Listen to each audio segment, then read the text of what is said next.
तुम्ही मागच्या स्टोरीमध्ये वाचलात की कसे मी आंटीला रात्रभर अनुभवलं होतं आणि सकाळी 8ला घरी येऊन झोपलो होतो आणि 10 वाजले होते. घरातले सर्व आपल्या कामाला निघून गेले होते. घरी मी आणि माझी आजी दोघेच होतो. मग साधारण 10 वाजून 15 मिनिटांनी माझी चुलत वहिनी म्हणजे चुलत भावाची बायको घरी आली. आमचे घर एकाच शहरात असले तरी एकमेकांच्या घरापासून थोडं लांब आहे, म्हणून आमचे क्वचित येणं जाणं होत असे. मग मी झोपेत होतो. वहिनी केव्हा आली मला कळलेच नाही. वहिनी आणि आजी गप्पा मारत हॉलमध्ये बसले होते आणि मी बेडरूममध्ये झोपलो होतो. मित्रांनो, मी तुम्हाला थोडे वहिनीबद्दल सांगतो. माझ्या चुलत वहिनीचे नाव शुभा आहे आणि तिचे वय 39 आहे.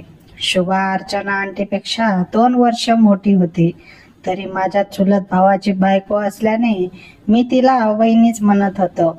माझी वहिनी सावळी पण नव्हती आणि जास्त गोरी पण नव्हती, पण शरीरयष्टी सांगायचे झाले तर म्हाताऱ्याचा पण भावना दाटून येईल अशी होती.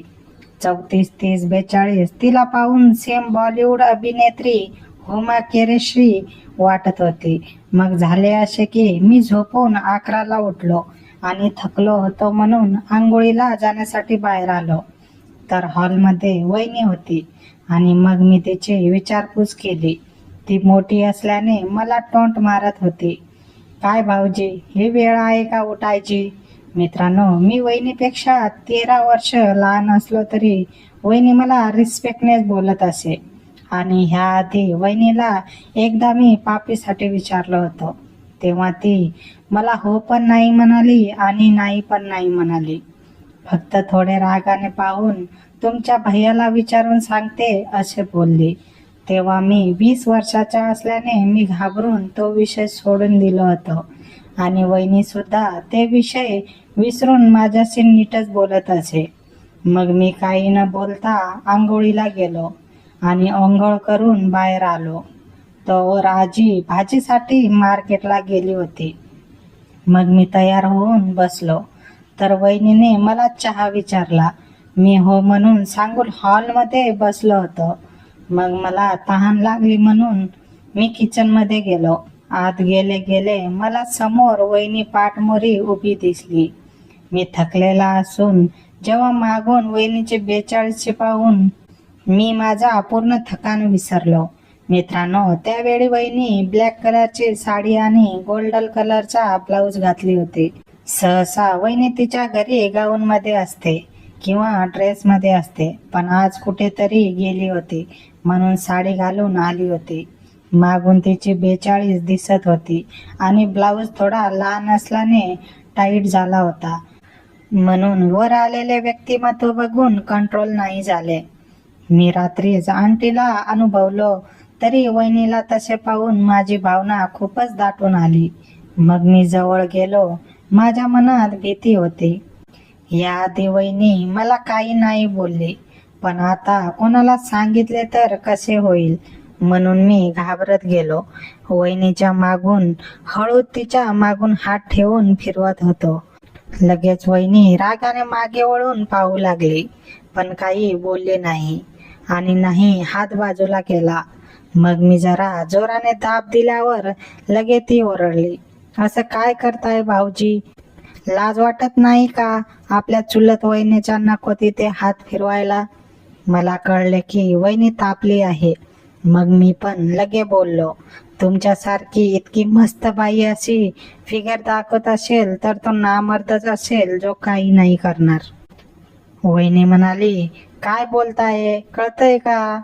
मी वहिनी आहे तुमची. मी म्हणालो, ते बाकींच्या समोर. मी तर तुमच्यात एक मादक बाई पाहतो.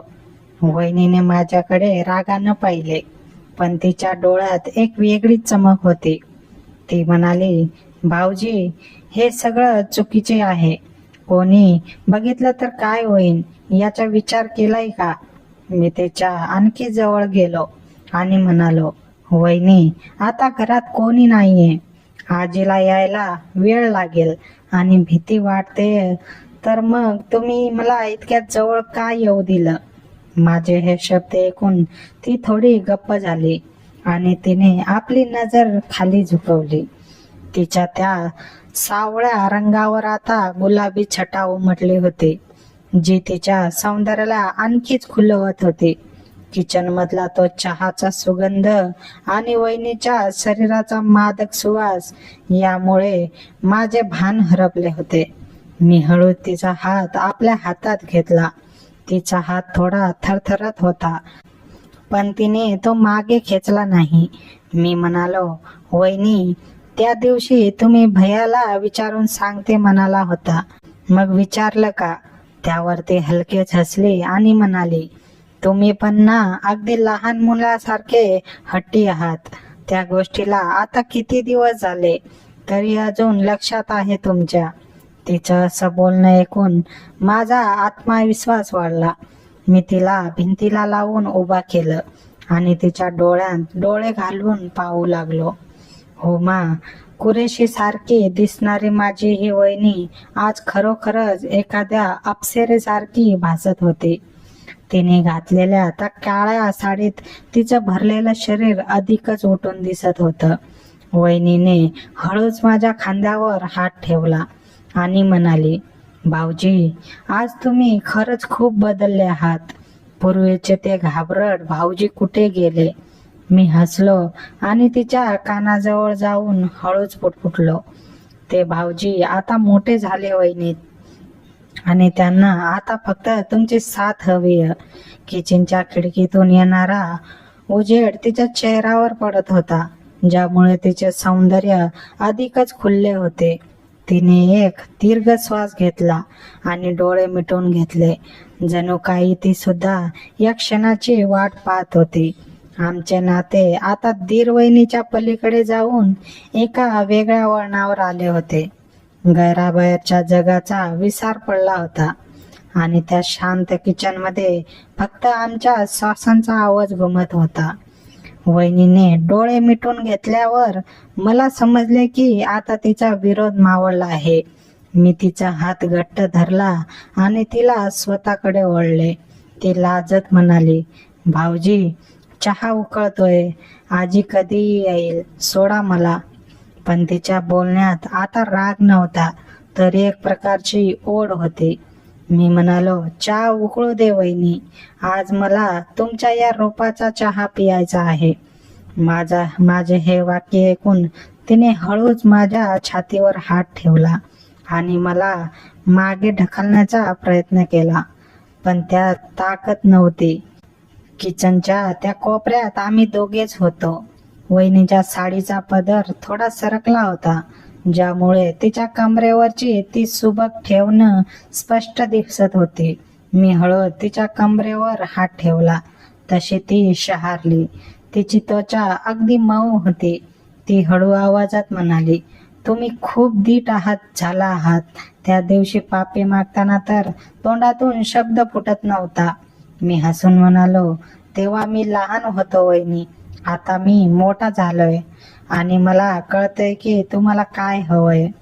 तिने माझ्याकडे रोखून पाहिले आणि म्हणाली, काय हवंय मला? मी तिच्या गालावर हात फिरवला आणि म्हणालो, प्रेम आणि थोडासा वेळ, जो कदाचित भैया तुम्हाला देऊ शकत नाही. हे ऐकताच तिच्या चेहऱ्यावरचे भाव बदललेले, जणू मी तिच्या मनातील गुपित ओळखले होते. तिने सुस्कुरा सोडला आणि तिचे शरीर ढिले पडले. मी तिला मिठीत घेतले, तेव्हा मला तिच्या हृदयाचे ठोके स्पष्ट ऐकू येत होते. तिने आपले डोके माझ्या खांद्यावर ठेवले आणि म्हणाली, तुम्ही खूप बोलके आहात, पण लक्षात ठेवा, हे आपल्या दोघांशिवाय कोणालाही कळता कामा नये. मी तिला खात्री दिली की हे गुपित कायम राहील. बाहेर पक्ष्यांचा चिवचिवाट ऐकू येत होता, पण किचनमध्ये एक वेगळी शांतता आणि मादकता पसरली होती. वहिनीने हळू तिचे मान तिरकी केली आणि मी तिच्या मानेवर स्पर्श केला. तशी तिने हळूच एक हुंकार दिला. आता आम्हाला कोणाचीच भीती वाटत नाही, फक्त तो क्षण आमचा होता. वहिनीने दिलेली ती संमती माझ्यासाठी एखादा विजय सारखी होती. तिचे ते गरम श्वास माझ्या मानेवर लागत होते आणि तिच्या शरीराची ऊब मला जाणवत होती. ती कुजबुजली, भाऊजी, आज तुम्ही मला पूर्णपणे हरवलंय, पण आजी यायच्या आत आपल्याला सावध राहावं लागेल. मी तिचा चेहरा हातात घेतला आणि तिच्या डोळ्यात पाहिले. त्या डोळ्यात आता भीती नव्हती, तर एक अनावर ओढ होती. हुमा कुरेशी सारखी तिची ती भरलेली शरीरयष्टी माझ्या मिठीत असताना मला जगाचा विसर पडला होता. मी हळू तिच्या कपाळावर स्पर्श केला, तेव्हा ती लाजून माझ्या मिठीत अधिकच शिरली. किचन मधल्या गॅसवरचा चहा आता चांगलाच उकळला होता. त्याचा सुवास संपूर्ण घरात दरवळत होता. वहिनीनं स्वतःला सावरले आणि पदर नीट करत म्हणाली, आता पुरे आधी चहा घ्या आणि हॉलमध्ये जाऊन बसा, मी येतेच. तिने मला प्रेमाने बाजूला ढकलले, पण तिच्या चेहऱ्यावरचे ते हास्य सर्व काही सांगून जात होते. मी किचनमधून बाहेर येताना मागे वळून पाहिले, तर ती स्वतःचे ओठ चावत माझ्याकडे पाहत होती. हॉलमध्ये येऊन सोफ्यावर बसलो, तरी माझ्या हातांना अजूनही तिचा त्वचेचा तो मऊ स्पर्श जाणवत होता. थोड्याच वेळात वहिनीने चहाचे 2 कप बाहेर घेऊन आली. तिची चालण्याची पद्धत, ती साडी सावरण्याची अदा बघून पुन्हा एकदा मनात भावना दाटून आल्या. तिने चहाचा कप माझ्या समोर ठेवला. माझ्या शेजारीच बसली. घ्या चहा, आता तरी तुमची थकवा गेला असेल ना, तिने डोळा मारत विचारले. मी चहाचा घोट घेतला आणि म्हणालो, थकवा तर कधीच गेला वहिनी, आता फक्त नवी ऊर्जा आली आहे. आम्ही चहा पित असतानाच बाहेरच्या दरवाजाची खडी वाजली. आजी मार्केटमधून परत आली होती. वहिनी चटकन उभी राहिली आणि स्वतःला सावरत किचनच्या दिशेने गेली. आजीने घरात पाऊल टाकताच विचारले, काय ग शुभा, आलीस का? आणि हा आपला चिरंजीव उठला का शेवटी? वहिनीने मोठ्या आवाजात किचनमधूनच उत्तर दिले, हो आजी, आत्ताच उठलेत भाऊजी, चहा दिलाय त्यांना. आजीने पिशव्या खाली ठेवल्या आणि माझ्याकडे बघून हसली. पण माझ्या आणि वहिनीच्या नजरात जेव्हा एकमेकांना भिडल्या, तेव्हा आम्हाला माहित होतं की हे तर फक्त एक सुरुवात आहे. आजी कामात व्यस्त झाल्यावर वहिनीने दुरूनच मला खुन्याने पुन्हा भेटल्याचे आश्वासन दिले, ज्याने माझे हृदय जोरात धडकू लागले. आजी आल्यामुळे आमचा तो खाजगी क्षण तिथेच थांबला होता, पण मनातली धडधड अजूनही शांत झाली नव्हती. आजी मार्केटमधून आणलेल्या भाज्या निवडून किचनमध्ये जाऊ लागली आणि वहिनी तिला मदत करण्याच्या बहाण्याने किचनच्या ओटावर कामाला लागली. मी हॉलमध्ये बसलो होतो, पण माझे पूर्ण लक्ष वहिनीच्या हालचालींकडे होते. थोड्या वेळाने आजी हातपाय धुण्यासाठी बाथरूममध्ये गेली. तिच्या संधी साधून मी पुन्हा हळूच किचनच्या दरवाजापाशी गेलो. वहिनीने मला पाहिले आणि हाताने जाईतून अशी खून केली, पण तिच्या चेहऱ्यावरचा तो गोड राग मला अजूनही डिचवत होता. मी काही न ऐकता तिच्या मागे जाऊन उभा राहिलो. ती पिठाचे परात घेऊन पोळ्यांची तयारी करत होती. मी मागून तिच्या कानाजवळ जाऊन हळूच म्हणालो, आजी बाथरूम मध्ये आहे, तोवर सांगा ना पुन्हा कधी भेटणार? तिने चमकून माझ्याकडे पाहिले आणि म्हणाली, भाऊजी आता तरी गप्प बसा, आजी बाहेर आली तर पंचायत होईल. मी तिचा पदर जो खांद्यावरून खाली पडला होता तो हळूच पकडला आणि म्हणालो, जोवर तुम्ही हो म्हणत नाही तोवर मी इथून हलणार नाही. वहिनीने एक दीर्घ श्वास घेतला. तिची ती 34ची छाती श्वासागणित वर खाली होत होती, जे बघून माझ्या मनात पुन्हा काऊर माजले. तिने मागे वळून माझ्या डोळ्यात पाहिले आणि कुजबुजले, उद्या दुपारी भैया कामावर गेल्यावर मी एकटीच घरी असेल, याल का तिकडे? तिचे हे शब्द ऐकताच माझा अन्नात गगनात मावण्यासा झाला. मी तिच्या गालाचा हलका पापा घेतला, तशी ती लाजून लाल झाली आणि तिने मला हाताने बाजूला सारले. तेवढ्यात आजीचा बाहेर येण्याचा आवाज आला आणि मी गलबगीने हॉलमध्ये जाऊन वर्तमानपत्र वाचण्याचे नाटक करू लागलो. वहिनीने स्वयंपाक उरकला आणि दुपारी जेवण करून ती निघायची तयारी करू लागली. निघताना तिने आजीचा आशीर्वाद घेतला आणि माझ्याकडे बघून एक अर्थपूर्ण स्मित हास्य दिले. ती घराबाहेर पडताना तिची ती 42ची चाल बघून मला उद्याची ओढ लागली होती. रात्रभर मला झोप लागली नाही.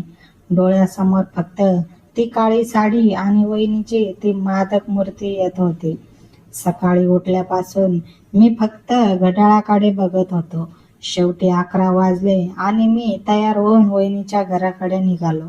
तिचे घर थोडे लांब असल्याने मी रिक्षाने गेलो. मनामध्ये धाकधूक होती की कोणी बघितले तर काय होईल, पण वहिनीच्या प्रेमापुढे ती भीती कमी वाटत होती. मी तिच्या घराच्या गल्लीत पोहोचलो आणि आजूबाजूला कोणी नाही हे बघून हळूच दरवाजा ठोठावला. आतून वहिनीने विचारले, कोण आहे? मी म्हणालो, मी आहे वहिनी. तिने गलबगीने दरवाजा उघडला आणि मला आत ओढून लगेच कडी लावून घेतली. आज तिने गुलाबी रंगाची मऊ ड्रेस घातला होता, ज्यामध्ये तिचे सौंदर्य अधिकच उठून दिसत होते. ती श्वास रोखून माझ्याकडे पाहत होती. मी काहीही न बोलता तिला थेट मिठीत घेतले. तिने सुद्धा माझे ओझे पेलत मला घट्ट धरले. आज तिने कोणताही विरोध केला नाही. उलट ती स्वतःहून माझ्या जवळ येत होती. तिने विचारले, येताना कोणी पाहिली तर नाही ना? मी म्हणालो, कोणीही नाही वहिनी. आज फक्त मी आणि तुम्हीच आहोत. आम्ही दोघेही सोफ्यावर बसलो. घरामध्ये शांतता होती.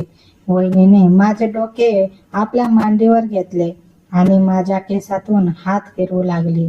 तिने सांगितले की भैया आज रात्री उशिरापर्यंत घरी येणार नाहीत. हे ऐकून तर सोन्याहून पिवळे झाले होते. मी उठून बसलो आणि तिच्या हातांना स्पर्श केला.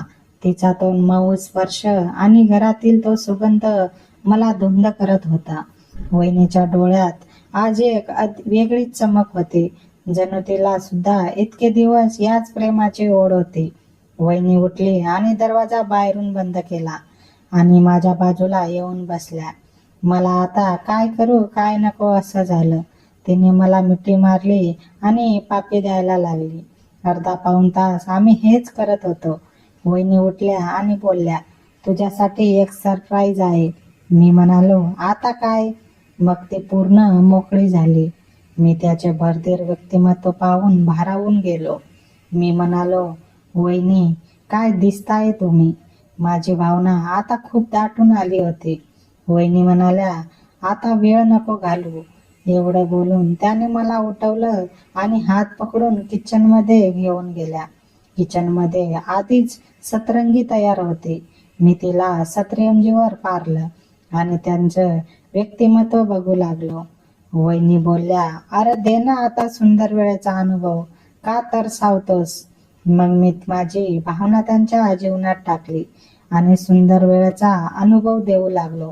काही वेळातच त्यांनी जीवनातून रंग सोडला आणि वहिनी बोलल्या, प्लीज थांबू नकोस, सुंदर वेळेचा अनुभव देत राहा. मित्रांनो, वहिनींना खूप दिवसानंतर हा सुंदर वेळेचा अनुभव मिळत होता. मग मी सुंदर वेळेचा अनुभव देत राहिलो आणि त्या मला साथ देत राहिल्या. काही वेळाने मी म्हणालो, वहिनी माझं होणार आहे. वहिनी म्हणाल्या, तू थांबू नको. जीवनातच रंगाच्या 5-6 पिचकाऱ्या सोड. मी गोळी घेतली आहे. पण त्यांना सुंदर वेळेचा अनुभव देत असताना रंग कधी सुटला मला कळलंच नाही. तरीही मी सुंदर वेळेचा अनुभव देतच होतो. तिला फार दिवसानंतर या गोष्टी मिळाल्यामुळे तिची ही अवस्था झाली होती. पण काही वेळाने तिला आनंद येऊ लागला आणि ती फार चांगल्या प्रकारे मला साथ देऊ लागली. आम्ही त्या वेळेत पूर्ण रमून गेलो होतो आणि एकमेकांना आनंद देत होतो. तिचा उत्साह अजून वाढला होता आणि आता तीच मला वेगवेगळ्या प्रकारे आनंद देत होती. तिच्या चेहऱ्यावर एक प्रकारचे समाधान पसरले होते. ती आनंदात दिसत होती. तिच्या चेहऱ्यावरचे भाव बदलत हळूहळू तिची पकड मजबूत होत गेली आणि ती शांत झाली. मी इकडे तिचा पूर्ण ताबा घेतला होता आणि हलचल वाढवत होते. काही वेळातच मला स्वर्गात पोचल्यासारखं वाटू लागलं. ते क्षण जवळ येत माझा बांध फुटला आणि मी तिच्या जीवनात आनंदाचे रंग उडू लागलो. मला स्वर्गात तरंगल्यासारखं वाटू लागलं. डोकं एकदम हलकं हलकं वाटू लागलं. मनावरचं दडपण दूर होऊन एक प्रकारचं समाधान आणि सुख वाटत होतं. वहिनीच्या चेहऱ्यावर अनामिक सुख आणि आनंद झळकत होता. ती शांत होऊन स्मित हास्य करत होती. तिने माझ्या केसांवरून प्रेमाने हात फिरवला आणि म्हणाली, खरंच आज मला तू जीवनातलं अप्रतिम सुख दिलं आहेस. असं सुख आणि समाधान मला आजपर्यंत मिळाला नाही. मी आनंदाने खुश होत म्हणालो, तुझ्यासारखी सुंदर वहिनी असल्यावर मलाही आता कसलीच फिकीर नाही. मला आज माझ्या भावना मोकळ्या करून खूप आनंद झाला. खरंच तुझ्यासारखी वहिनी असणं म्हणजे खूप भाग्य लागतं. खरंच मग मी खूप भाग्यवान आहे की मला तुझ्यासारखी वहिनी मिळाली. त्यानंतर काही वेळ आम्ही असेच एकमेकांच्या मिठीत शांत पडून होतो. वहिनीच्या चेहऱ्यावरचं ते समाधान पाहून मलाही खूप तृप्त वाटत होतं. तिने हळूच उठून स्वतःला सावरलं आणि म्हणाली, आता आवरून घे, भैया कधीही फोन करतील. मी हसत हसत कपडे घालत होतो. मनात उद्याच्या भेटीचे विचार रंगवत होतो. पण तेवढ्यात अचानक घराच्या बाहेरच्या दरवाजाची कडी वाजली. आम्ही दोघेही एका क्षणात गोठून गेलो. वहिनीच्या चेहऱ्यावरची लाली उडाली आणि ती घाबरून कुजबुजली. अरे बापरे, हे तर भैया आले वाटतं. ते तर रात्री येणार होते. माझी तर बोबडीच वळली. आम्ही दोघेही किचनमध्ये सतरंजीवर होतो आणि बाहेरून जोरात दरवाजा ठोठावण्याचा आवाज येत होता. शुभा, अगं दरवाजा उघड, मी चावी विसरलोय ऑफिसमध्ये. वहिनीने घाईघाईत सतरंगी गुंडाळली आणि मला खुणेनेच मागच्या गॅलरीच्या दिशेला जायला सांगितलं. मी तसा चोर पावलाने गॅलरीत गेलो आणि तिथल्या एका मोठ्या ड्रमच्या मागे लपलो. वहिनीने स्वतःचे केस नीट केले, चेहऱ्यावरचा घाम पुसला आणि थरथरत्या हातांनी दरवाजा उघडला. बाहेर तिचा नवरा म्हणजे माझा चुलत भाऊ उभा होता. किती वेळ लावलास दरवाजा उघडायला आणि तुझा चेहरा इतका लाल का झालाय? खूप घाम आलाय तुला? त्याने संशयाने विचारलं. वहिनी कशी बशी सावरून म्हणाली, काही नाही हो, किचन मध्ये काम करत होते ना, म्हणून जरा उशीर झाला आणि गरमी पण खूप होते. भैया आत आले आणि थेट सोफ्यावर बसले. मी गॅलरीतून बाहेर पडण्याचा मार्ग शोधत होतो, पण तो गल्लीतला रस्ता खूप रहदारीचा होता. तेवढ्यात भैयांचा आवाज आला. अगं, आज मला खूप भूक लागलीये, जेवायला काही केलंयस का? वहिनी किचन मध्ये गेली आणि तिने घाबरतच ताट वाढायला घेतलं. पण खरी पंचायत तेव्हा झाली जेव्हा भैया किचन मध्ये हात धुवायला आले आणि त्यांची नजर ओट्याच्या खाली पडलेल्या माझ्या शर्टच्या तुटलेल्या बटनावर पडली. त्याने ते बटन उचललं आणि विचारलं, शुभा, हे बटन कोणाचं आहे? हे तर माझ्या शर्टाचं नाहीये. वहिनीकडे काहीच उत्तर नव्हतं. मी तिथे गॅलरीत काळजाची धडधड रोखून उभा होतो. तितक्यात गॅलरीच्या दरवाजापाशी कुत्रं भुकायला लागली. जणू काही ते तिथल्या कोणाला तरी ओळखत होतं. भैया संशयाने गॅलरीकडे वळले आणि म्हणाले, बाहेर कोण आहे का? हे कुत्रं असं का ओरडतंय? त्यांनी पाय बाहेर टाकला आणि नेमके माझ्या लपलेल्या ड्रमपाशी आले. आता मी पकडला जाणार हे नक्की होतं. पण तेव्हाच वहिनीने जोरात ओरडून त्यांना अडवलं आणि एक असं खोटं सांगितलं ज्याने भैयाच काय, मी सुद्धा हादरून गेलो. तिने जे कारण सांगितलं त्यामुळे आता आमचं नातं एका अशा वळणावर येऊन ठेपलं होतं जिथून मागे फिरणं अशक्य होतं. आणि इथूनच सुरू होणार होता एक असा खेळ जो आमच्या दोघांच्या आयुष्याला आग लावून देणार होता. आता पुढे काय होणार, वहिनीने नक्की काय सांगितलं आणि मी तिथून कसा निसटलो हे जाणून घेण्यासाठी वाचत रहा पुढचा भाग. धन्यवाद.